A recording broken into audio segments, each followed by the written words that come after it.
Hello. Oh, Edward, you just shaved 10 years off my life. I'm sorry. I didn't mean to sneak up on you. Oh, I'm glad you're here. I'm due for a break. Care to join me? For a minute.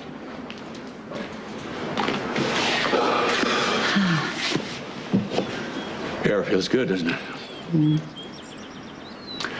Had a very strange morning. Tell me. It's like as if I'm getting, I don't know what, signs. A whiff of Lila's perfume from out of nowhere. Her great-granddaughter's magnificent voice. Very much like her own. And you, working in the garden, wearing that silly bonnet. Oh, I think I know what's going on. You do, huh? Well, tell me, please. You're realizing that all the things Lila left, the people, the places, that they're actually some sort of living testimony to her presence here on Earth. Whether it's Brooklyn's voice, or Emily's virtue, or every leaf and petal in this garden. Even your eyes. Mine? You don't fool me, Edward Quartermain. You may come off all gruff and distant, but deep down inside, I sense a softness, a vulnerability. Probably a testament to Lila as well. Get the feeling Lila sent you. Even guided you to her hat. Is this Lila's? I didn't know. I just found it in the tool shed. Who else would that hat belong to? Save the wide-eyed, innocent look. I heard somebody going through her closet just this morning. That's a ridiculous accusation. Ridiculous, maybe, but true nonetheless. What are you doing here anyway? I'm getting some fresh air if it's all the same to you. Is it all right? I mean, do you mind? How about sitting on the terrace? How about taking a walk? How about hanging your head out of a window? Be any place except where this gold digger is. What are you so upset about, Tracy? There's nothing inappropriate going on here. Edward and I were just talking. What? You were whispering sweet nothings, pledging undying love, perhaps trying to figure out where to build a love nest. I've got it. How about right here in my dead mother's garden?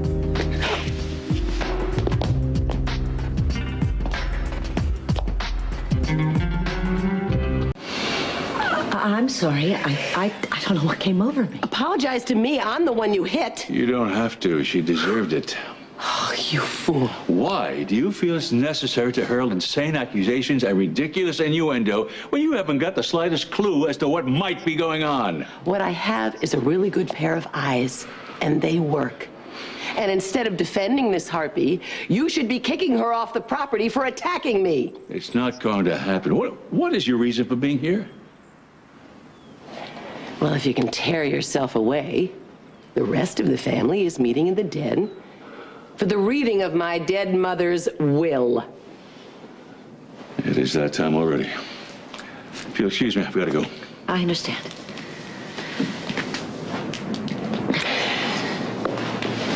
My father might see you through rose-colored glasses. I don't. I have no idea what you mean. Sure you do. You're a pathetic gutter snipe on the wrong side of the tracks, aching for everything you've never had. The money, the mansion, the jewels, the country club membership, the respect. Oh, you managed to sleep your way all the way to Yale Street, but that's as far as you got when you married a Weber.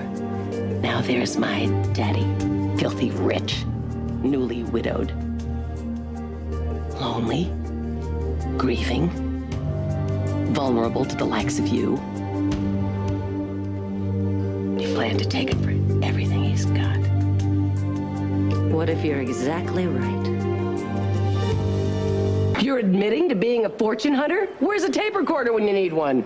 Oh, why don't you do the next best thing? Go run to Daddy, blow the whistle on me, tell him I'm after his money, tell him whatever you want. He won't believe you. Is that because he's going to take your word over mine, a virtual stranger, over his own daughter? He doesn't even listen to you half the time. And even when he does, he doesn't believe it. You've lied too much. What makes you such an expert on my father? Unlike you, I actually listen to him. I hear his pain, consider his feelings. And you know what? He likes it. He gets lonely up there in that big house, especially now that Lila's gone. I'm just trying to help. Oh, I got that much. Help yourself to my father. Well, it's not gonna happen. I will not allow it. Tracy, you sound like a jealous fishwife. He's your father, not your lover, honey. Maybe that's the problem in a nutshell, so to speak. What in heaven's name possessed you to invite Heather Weber to the reading of Mother's will? I couldn't very well leave her out in the garden while we were all in the room here. I mean, she is the new gardener. I thought it was rude, especially since we invited Alice to the reading of the will. And Reginald would have been here also if we hadn't put him on a cruise to recover from his grief. Naturally, Reginald will be included in the will, and I'm sure Alice will be too.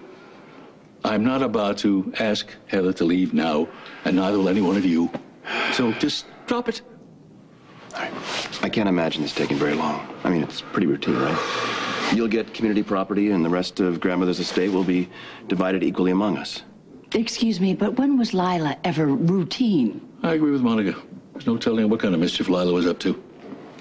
Excuse me, everybody. I've just heard from Emily. She wants us to go ahead without her. She's been detained. Okay, let's go.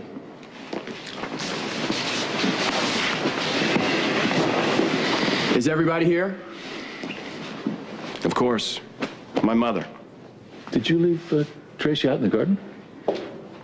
You could say that. I'm right here. What's the matter, Tracy?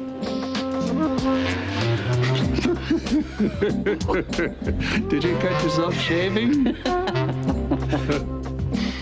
Upon retirement, Reginald Jennings and Alice Gunderson will both receive a substantial pension. Reginald gets the keys to the Bentley. And Alice, there's a diamond brooch you were particularly fond of. Well, Tracy, isn't it nice that you have it on to give to Alice? It's my mother's. Give it to me or I'll fight you for it. Alice, Tracy, hand it over.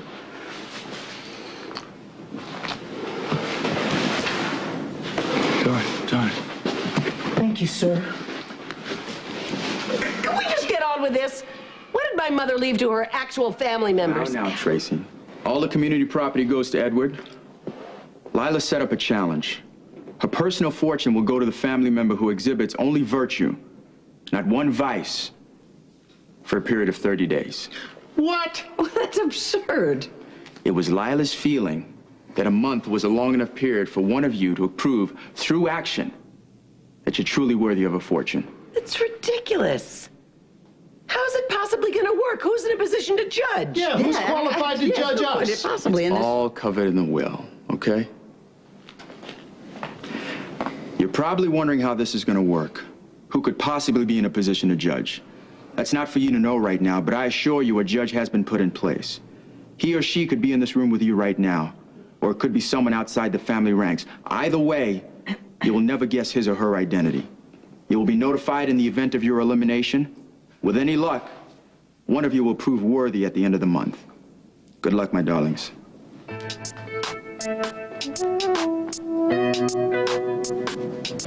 Well, if nobody's going to say it, allow me to be the first. This is ridiculous. Clearly she was senile and will contest the will. No, we will not.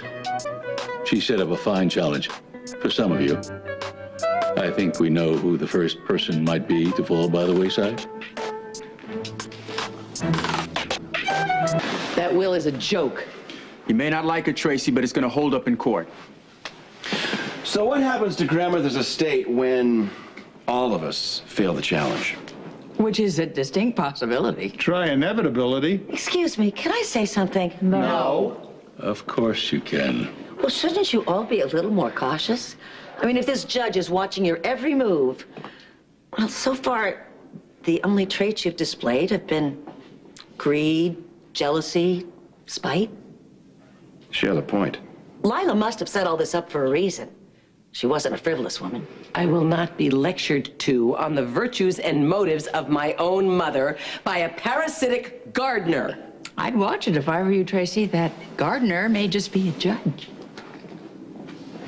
Do you suppose that it would be possible for our horticultural expert to resume her duties while the rest of us discuss this matter in private?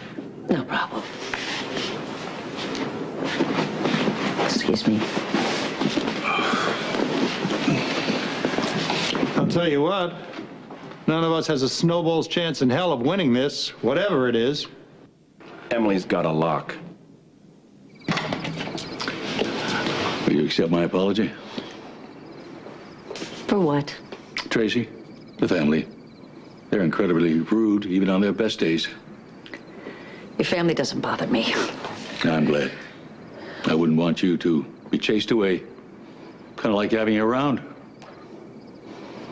I'm just glad I'm not part of Lila's little competition. I'd be eliminated. And isn't honesty part of the criteria? What have you been dishonest about? My feelings for you. I have them. They go beyond friendship.